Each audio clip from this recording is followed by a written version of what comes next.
Hi, hello, welcome to my channel. It's me, Bookish ASMR. I hope that you're having a lovely night, morning, or whatever time it happens to be. Today we are doing something new. I'm going to be reading some posts from the subreddit Am I the A-hole here? And we are going to decide together whether or not the poster is the a-hole. So let's get into our first story. Am I the a-hole for asking my cousin to leave my baby shower because she wouldn't stop talking about her fertility struggles? 34 female here. I'm currently 7 months pregnant with a girl. 3 years ago, I was pregnant for the first time with my son and I had a stillbirth. It was a sad and horrific experience for both me and my husband. I wasn't sure if I wanted to try again because I was so sad and afraid, which is why I waited so long to have my daughter. This pregnancy has been beautiful, but also has obviously stirred up a lot of old fears and emotions. The good news is that everything is going well so far, and my husband and I are both so excited and grateful. Last weekend, my mother-in-law and mother threw a baby shower for me. They both knew the pregnancy has been difficult at times, and really wanted to make it a positive event and help me celebrate. They invited several of my friends as well as relatives. One of the guests was my cousin, who I'll call Caitlin.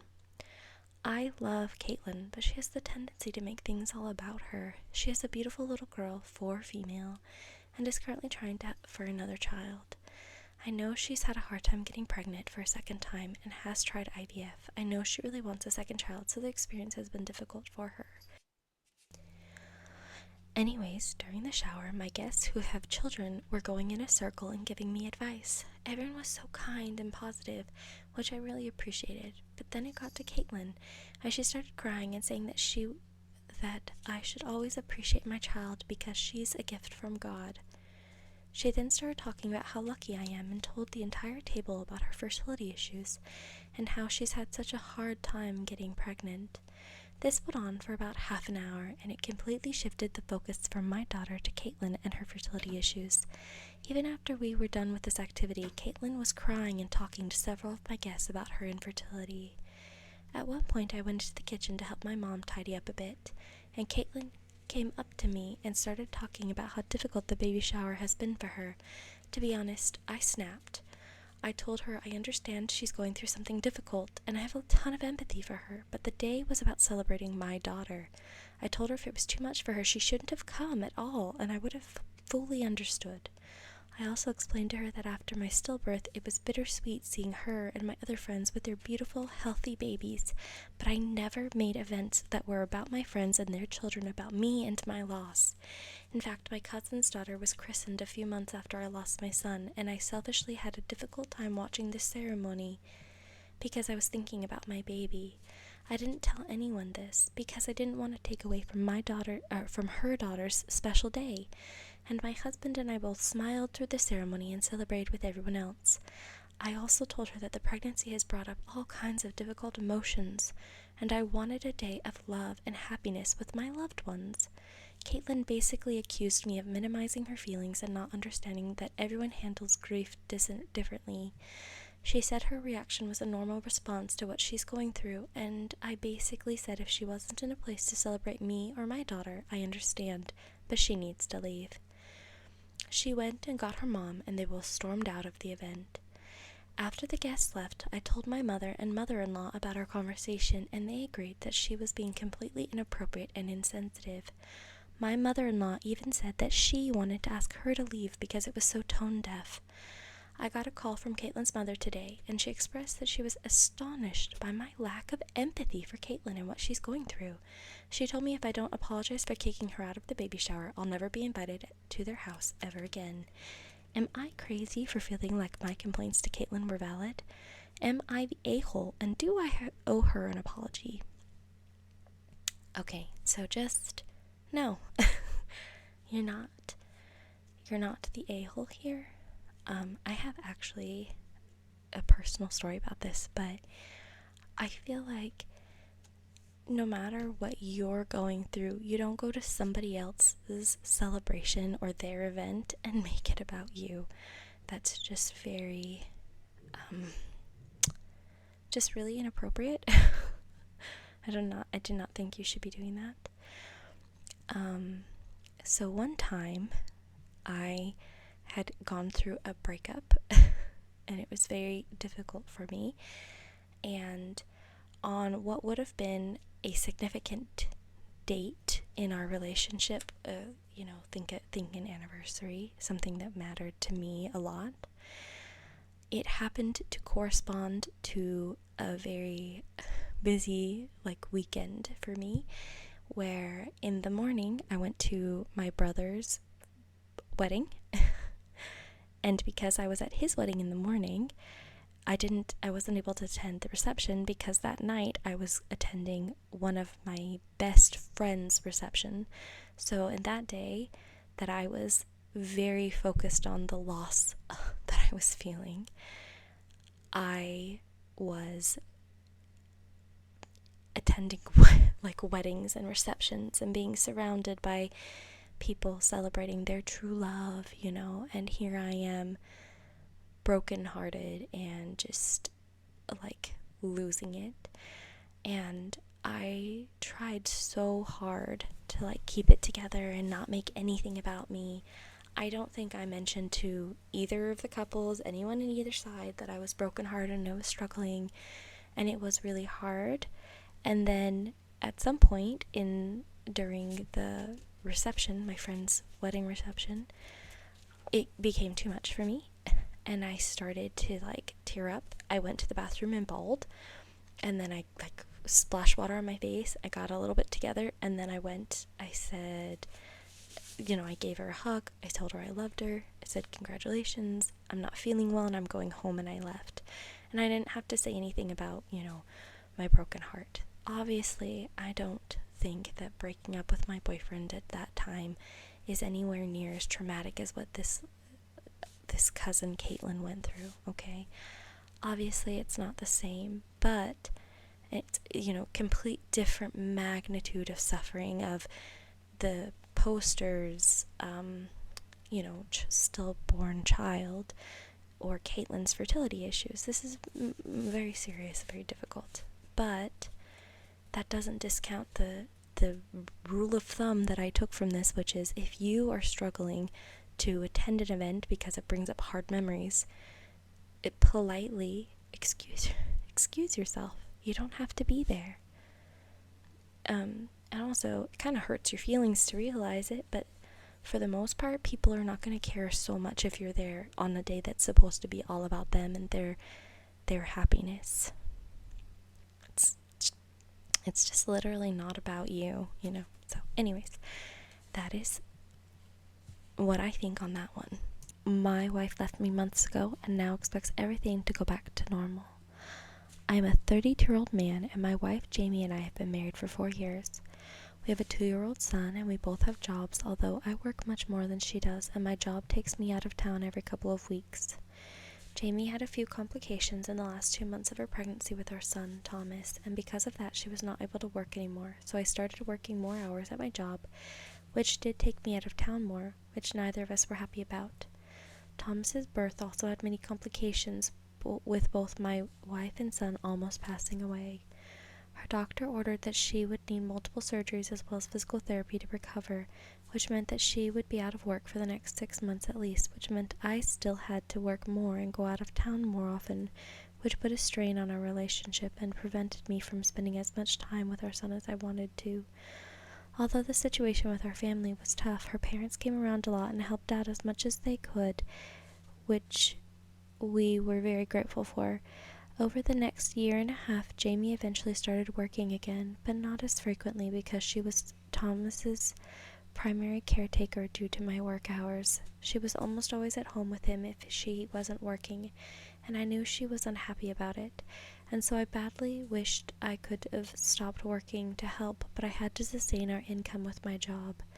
She suggested that I look for a job with a similar pay and less hours, but I couldn't find anything that could support our lifestyle. A few months before Thomas's 2nd birthday, I came home from a business trip in Atlanta to find that Jamie had packed much of her stuff and left the house. We have each other's locations, and she must have seen that I had gotten home because she had called me and told me that she had been offered a job in Savannah as a digital marketer, which was almost 12 hours away from where we lived, and she decided to take it. I tried to convince her that it was crazy to up and leave me and Thomas, but she said it wasn't fair that she had to stay home with him while I was able to travel and do whatever I want while she was raising our son. She then hung up the call and wouldn't return any calls or texts I sent to her. I called her parents, and they had no idea of this job offer or her plans to leave, and when they called her, she gave them the same speech she had given me. My in-laws immediately came over to console me and to help out with Thomas and the house any way they could. Over the next few weeks, a whirlwind of events followed, and with us trying to get into a groove of caring for Thomas and me eventually getting laid off because my company was downsizing, it was extremely straining to have to adjust to this new routine on top of trying to find a new job. Jamie still wouldn't contact me and was dodging any questions her parents had about me, but I could see on her Instagram that she seemed to be living a fabulous life in Savannah. After about 4 months of radio silence from Jamie, learning to take care of Thomas, and starting 2 new jobs, she called me and told me she was going to be able to work remotely as a marketer and would be coming home. She said she desperately missed Thomas and I and wanted to pick her life back up. I told her that what she did and how she left was completely insane, and I wasn't going to let her come back as if nothing has happened. We then got into a big argument about how I had basically done the same thing with my work trips, and it was her right to take this time away. We yelled at each other some more, and I basically told her that she wasn't welcome at our house anymore. Her parents were more receptive to her coming home, and she was able to stay with them. Since then, I've been avoiding all contact with her, and she hasn't come by or even tried to see Thomas. I think as some way to continue her revenge for working so much before she left. I just have no clue what to do, and I honestly don't know if I even want her back in me and Thomas's lives after the stunt she pulled, and her refusal to admit her wrongdoing. I know that she can't stay away forever. I just don't know how to feel about this. Am I the a-hole for not letting her come back? I think this one's a little complicated. Obviously, the way she left was just that was messed up, obviously. But it does sound like she was in a really, I can kind of see it from her side how she would have felt very trapped and isolated by not having the option of leaving like he did, right? I think that that's something that, I don't know, that would be very difficult, I think. So obviously her reaction, like the actions that she took, were not acceptable, not healthy for their family, but I think that her feelings are really probably justified. We also don't know. I mean, the poster, this is what he is telling us about her, but we actually don't know how it really went down. And the fact that she asked him to get a different job, and that she was trying to work but couldn't, and he was working more and more hours out of town, and she had some idea that he was partying or being unfaithful or something. She says, you're doing whatever the heck you want, and that's not how he presents it, but we don't really know. Scrolling through the comments to see if any of the people think that he's in the wrong. Apparently, it's very funny. Scrolling through the comments, apparently this poster writes about fake stories all the time, or writes fake posts all the time. There's a lot of comments that say, I don't understand why people aren't more skeptical of what they read. This is obviously fake, and their posting history confirms it too. Well, it might be fake, but it's still entertaining to read. I read lots of things. I read lots of things that I know aren't true. Okay, I'm gonna say, especially since it's not true, obviously leaving your child and your spouse, unless there's like abuse going on, I think is probably, even still, you should take your child. I don't know. I think that she is in the wrong, but he's also in the wrong because how trapped and desperate she must have been feeling. So I think they're both in the wrong. Both of them are a-holes. Am I the a-hole for not wanting my homeless ex-wife to sleep outside of my house? I, 33 male, got married to my now ex-wife, 30 female, when we were 21 and 19 respectively. We had a tumultuous marriage, both of us dealing with substance abuse among other issues. We divorced when our child in common was about 4, and I fought and won full custody a year later. Fast forward to today, I have cleaned my life up, found religion, don't drink, decent income, and nice apartment. She has been living in another state with her grandmother while I take care of our child. She doesn't have much contact with my child except for regular phone calls where they play Roblox together. Earlier this week, she texts me and says she's an hour away from our house. I am obviously surprised, but agreed to meet at a dessert cafe so she can see our child. However, this has turned into nightly showers at my place where she stays with our child in their room until it's their bedtime. Then she goes into the parking lot to sleep in her car with her dog. I have a lot of issues with this. For example, I have no idea if she's sober. She has active warrants in her state and doesn't have a driver's license. She was only supposed to be staying near my place for one night, then she was going to stay at a campground and shower at the gym. It's a bad look to my neighbors to have this random lady in and out of my apartment and sleeping in the parking lot, although I admit I care little about what others think. I don't know when this will end and am concerned about the example this is setting for our child. Am I the a-hole for not wanting to deal with her and hoping she gets her own place like she said she would? I was not prepared for this and didn't agree to help her if she came. The last time we even saw her was at least 2 years ago. Edit. For people calling me a bad Christian, I am Muslim, and while my child's mom has a right to see them, there are rules regarding mixing between men and women that I need to be aware of. For example, I'm not to be alone with her or look at her besides in the face or talk with her excessively for no reason. Also, her warrants are very minor and are from 4 to 5 years ago, so she isn't just trying to escape police, but that may be still part of it. That's interesting. I'm surprised that that edit was necessary. I didn't think that was gonna be relevant. It's interesting. I think I would just go with on this one, just not the a-hole here, because if you have a history of substance abuse with a person and you're sober, I think that it's discouraged for you to like have those relationships at this, like when you're sober. So even if she's sober, which you don't know, it could still trigger some habits or some behaviors. So it would probably be, not that you can never see somebody again, but I don't know. Yeah, I would say not the a-hole. I would feel really uncomfortable with somebody like living in their car at my house too, especially when that's not how it was presented. So yeah, I think you're in the clear on this one. Am I the a-hole for telling my husband he should have come see me in the hospital? My husband had just left for work and I was outside and ended up falling and breaking my ankle. It was very obviously broken, and the first thing I thought to do was call my husband to come back. He came back within minutes and called an ambulance. When the ambulance took me, he said bye and to let him know any updates, and he went to work. Him going to work at this point I understood, as he has his own business and it's only him and another guy. Plus, it's a broken ankle, nothing worse. He texted me an hour later saying, "Call me when you get out and I'll come pick you up," as if picking me up from work, lol. I planned to keep him in the loop via text as much as I could, and I'll admit I was scared at one point because I didn't have pulses in my foot, so a bunch of people came into my room explaining they needed to reduce the fracture immediately.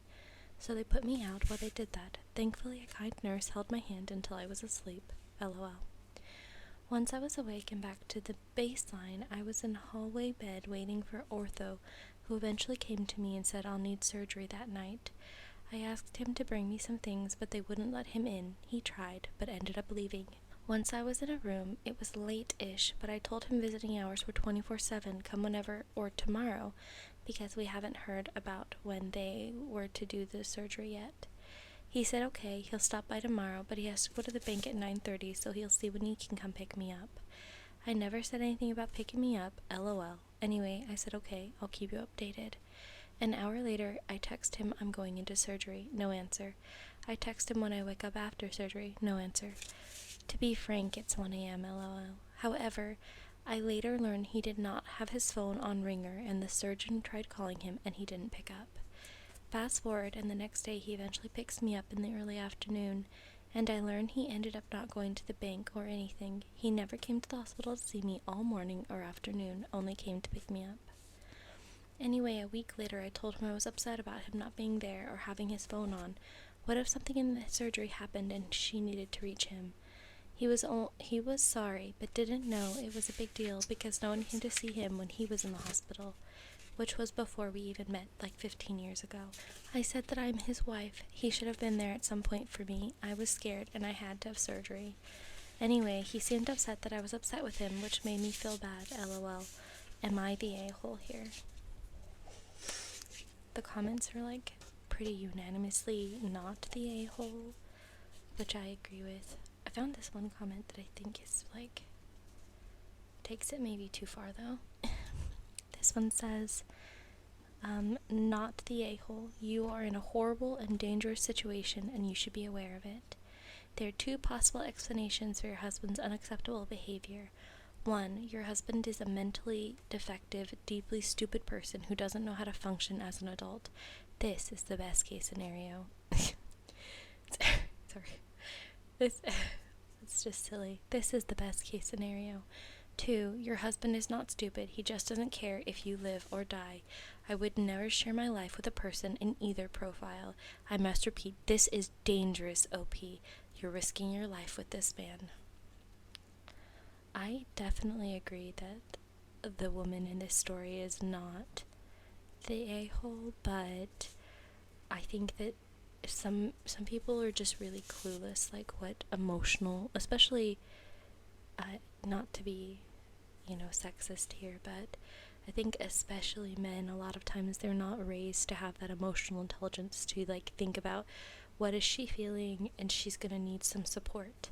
That's not, I guess, I don't know if I would say it was common for anybody to be that like emotionally unaware, but I don't think that there's necessarily anything malicious here. He maybe is lazy.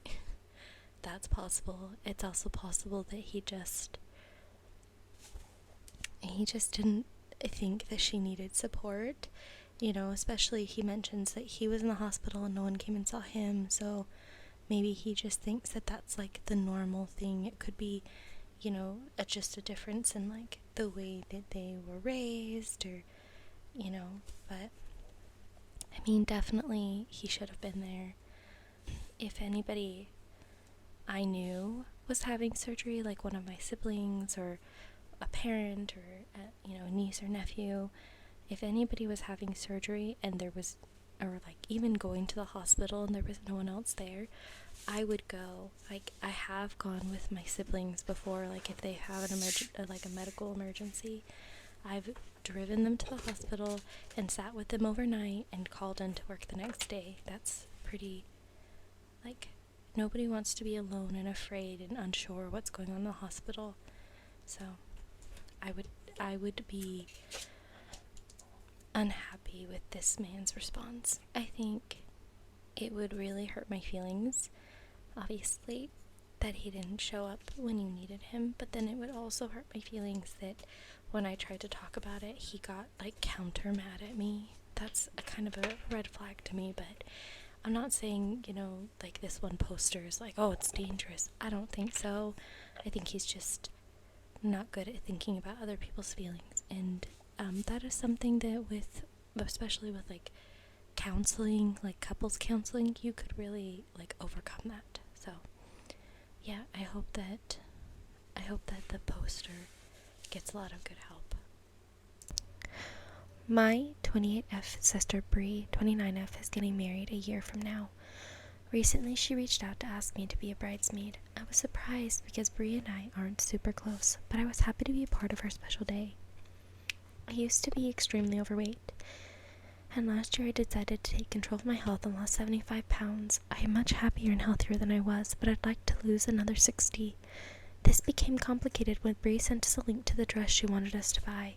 I've never been a bridesmaid, but apparently it is common for brides to ask their bridesmaids to buy their own dress. Still, the dress she requested costs $300, which seemed pricey to me. Brie has asked us to order the dress within a couple of weeks, as it's popular and she's worried it will sell out.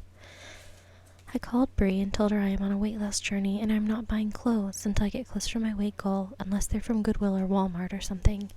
Brie seemed really upset by this. She asked if I could just purchase the size I am now and have it be loose at the wedding.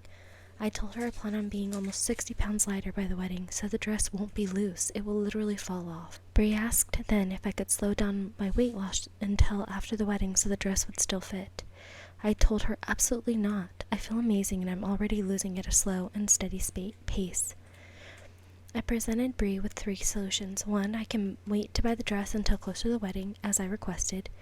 2, she can buy me the dress now with her money. Or 3, I drop out of the bridal party, since she probably has people she's closer with than me anyway.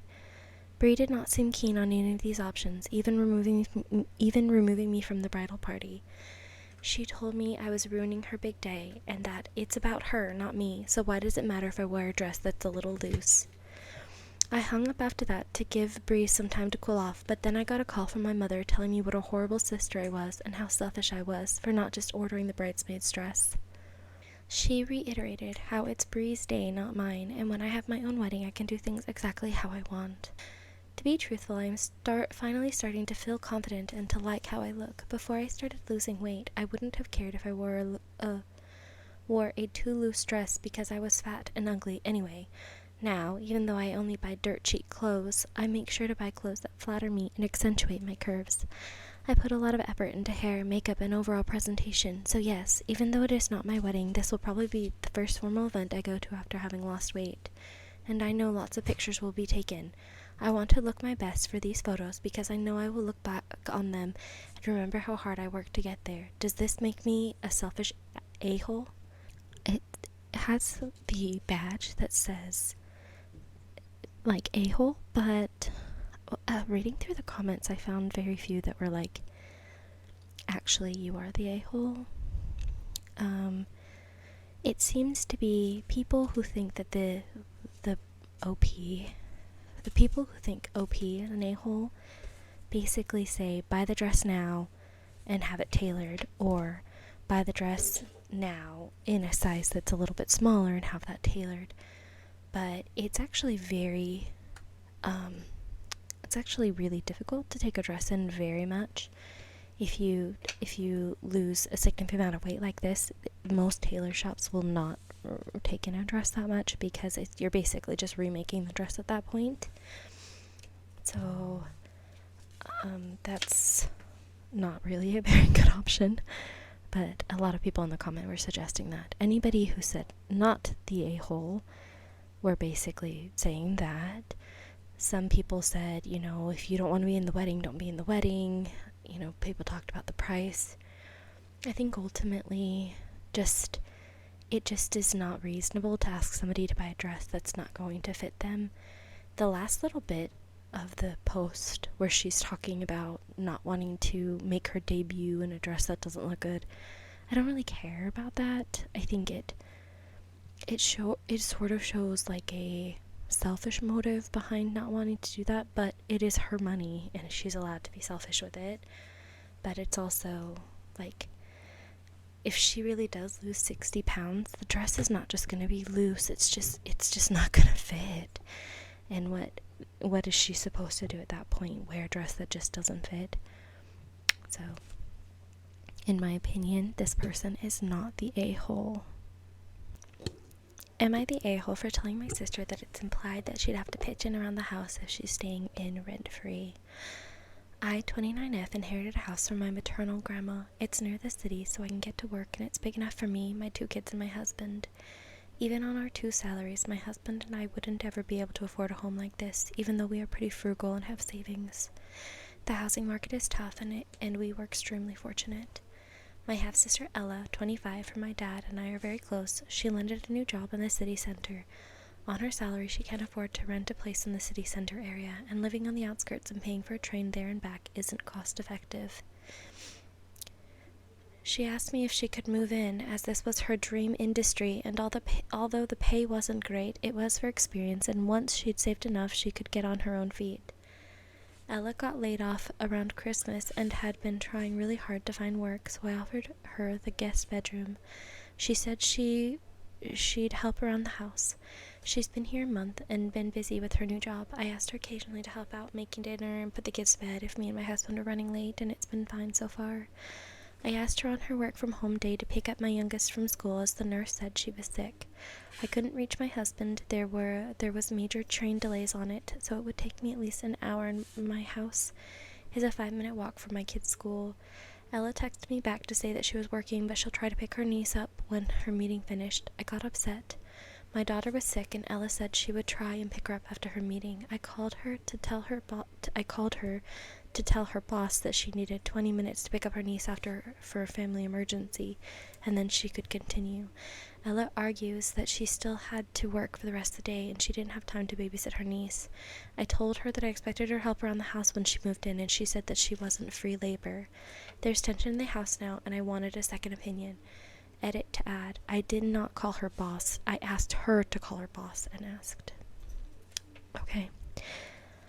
I scrolled through these comments for a while, and this is a brand new post from just a couple hours ago. So, I don't know. I scrolled through all the comments, and basically all of them are deciding that OP is the a-hole. I can't find anyone that disagrees with that. Which I guess is why you post it online, if you want to see if you're like in the wrong. I don't want to be like controversial with this, but I think the way that OP went about it is not acceptable, but I think there's quite a bit that I would be expecting from somebody who was living rent-free in my home for like months. She's been here a month. Okay, so if she's planning on living here for free for the foreseeable future, and she says, I'm not free labor, well, the housing is free, I just feel like there's some expectation of, yeah, you are living here for free, but some amount of labor and like care is expected in return. I think that's reasonable. The cost, if it is so expensive to live in the area and you're letting her live there for free, what would it cost her to rent in that area? Like if she literally can't afford the rent, then it might be like half of her salary or something, or more. Maybe it's like her full salary, I don't know, but whatever it is, she should be willing to do favors, kind of approaching that amount. Like she's not a free maid, but she is living there for free. So I don't know. I feel like a lot of people in the comments were saying, I'll read you a comment. They're saying you can't expect her to drop stuff in the middle of, the day to go get her. You can't expect her to drop everything, go pick up your child, and then babysit her the rest of the day for work from home days. But I just, I've never worked somewhere that wouldn't let you leave if you had a family emergency. I don't know. I think that she's not. I think that kind of everybody, they have a rating you can do, like everyone sucks here. I think that's how I feel. Like you shouldn't call and harass your sister while she's at work, but also if even if I weren't living rent-free in my sister's home, if my sister called me and said, could you please go pick my daughter up from school, she's sick and I can't get there, I would say I had a family emergency and I would leave and go get her. And so I don't understand this hesitance to help the sick child. I don't know, she must not have very tender feelings toward the child, I guess, because I would do it for the sake of my niece, not for my sister even. But let alone if I felt like this gratitude for letting me stay there for free, because is she paying utilities? Is she buying food? We don't know any of those particulars, but there's a lot to be said for living for free somewhere. Okay, that's it for this video. It's a little different than anything I've done before. I hope that you like it. If you did like it, like the video and subscribe so you don't miss out on anything else. And I hope that you have a good night.